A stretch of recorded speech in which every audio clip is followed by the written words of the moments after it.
Bismillahirrahmanirrahim. Sahabat sekalian, contoh perhitungan faraid berikutnya, yaitu contoh yang ke-12. Di antaranya begini, ada seseorang yang meninggal, kemudian ahli warisnya itu adalah istri, kemudian almarhum, dan ayah. Saya menekankan begini sahabat sekalian, jadi ahli waris ini adalah berhubungan dengan almarhum ya. Jadi artinya begini, istri itu artinya istri almarhum, anak perempuan itu adalah anak perempuan almarhum, dan ayah itu adalah ayah almarhum. Jadi semuanya dikaitkan atau hubungannya dengan almarhum.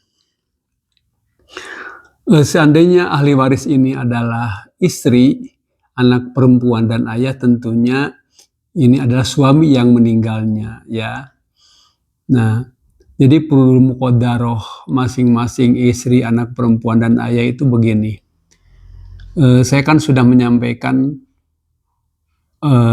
tentang furudul muqaddarah masing-masing ashabul furud ya, atau ahli waris. Yang pertama adalah ayah, istri. Istri itu akan mendapatkan 1/4 ketika almarhum sama sekali tidak mempunyai keturunan.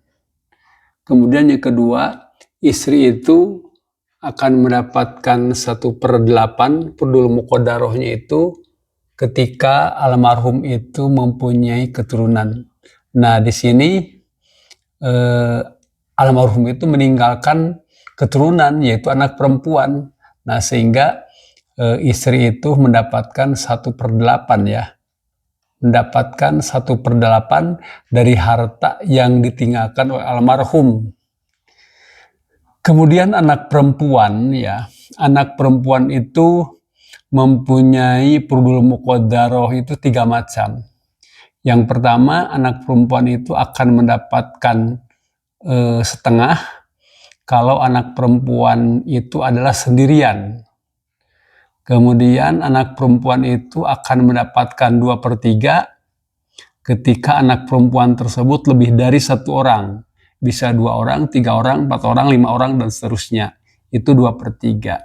Kemudian anak perempuan itu bisa menjadi asobah bil ghair ketika bersama-sama dengan anak laki-laki yang nanti hubungannya itu dengan menggunakan kaidah lidzakari mislu hadil unsayain. Nah, kebetulan di sini anak perempuan itu kan sendirian ya, tanpa adanya saudaranya yaitu anak laki-laki, dan ini mempunyai furudul muqaddarah adalah setengah ya, setengah. Kemudian ayah, artinya ini adalah ayah almarhum ya. Ini adalah ayah almarhum. Ayah itu mempunyai furudul muqaddarah atau mempunyai ashabul furud itu ayah ada tiga keadaan ya, 3 macam.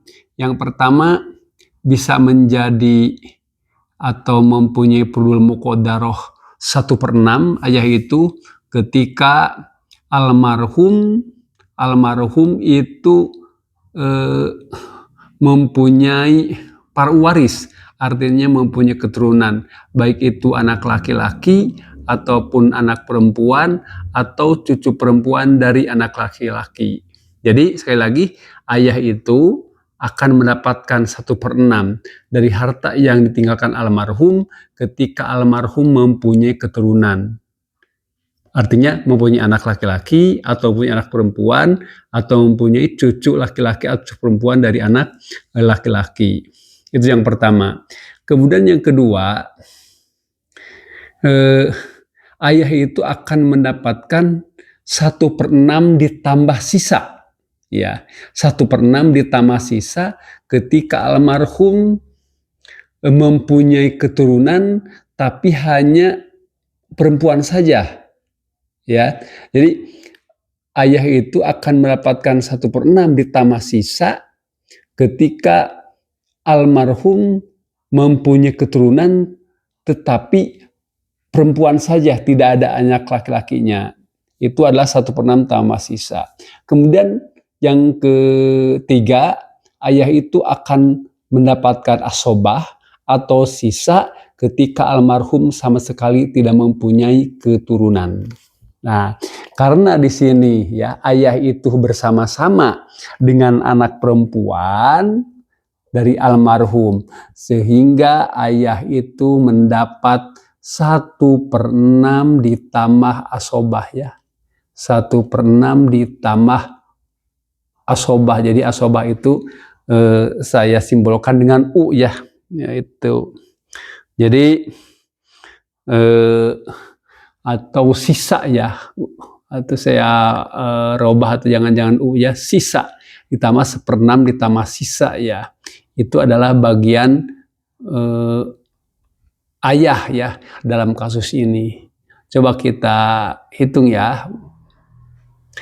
Nah sekarang kita tentukan, karena kita sudah mendapatkan fardhul muqaddarah masing-masing, kita tentukan berapa saham masing-masing ya.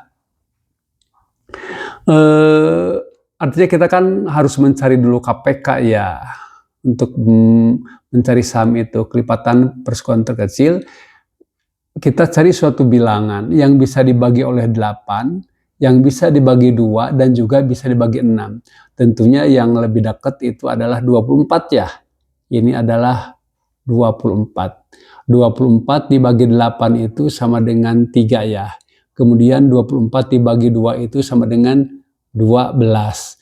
Kemudian 24 dibagi 6 ya. 24 dibagi 6 kan 4 ya. 4 ditambah sisa. Artinya begini. 3 ya, 3 ini bagi saham punya istri 3 ditambah saham anak perempuan 12 ditambah 4 saham ayah ya. Jadi semuanya itu berarti 19 ya, 19. 24 ini dikurangi 19 kan 5. Nah, yang sisanya 5 itu dikasihkan ke ayah. Jadi 1/6 ditambah sisa yaitu 5 ya. Ini kan jadi pas 24 kan. 3 tambah 12 kan 15. 15 tambah 9 kan 24 gitu. Jadi ketentuannya seperti itu. Jadi ayah itu adalah 1/6 ditambah sisa. Karena apa? Karena almarhum meninggalkan anak perempuan. Para warisnya itu adalah perempuan. Begitu ya. Sekarang sudah tahu bahwa setiap fardhul muqaddarah atau setiap ahli waris itu sudah mempunyai saham masing-masing. Istri sahamnya 3, anak perempuan sahamnya 12, kemudian ayah menjadi 9 sahamnya itu setelah ditambahkan sisanya itu. Seandainya ahli waris itu meninggalkan meninggalkan harta atau peninggalan uang misalkan sejumlah 72 juta ya. Oke. 72 juta. Nah, sehingga untuk mendapatkan masing-masing ahli waris itu berapa? Jadi saham per asal masalah berarti 3 ya. 3/24 ya. Dikali 72 juta ya.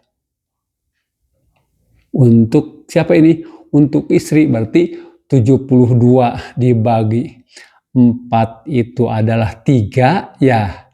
3 kali 3 adalah 9 ya. Ini 9 juta. Ini adalah untuk istri ya. Kemudian untuk anak perempuan yaitu 12. 12/24 dikali 72 juta ya. Itu sama dengan 72 dibagi 24 3. 3 kali 12 itu adalah 36 ya. 36 juta.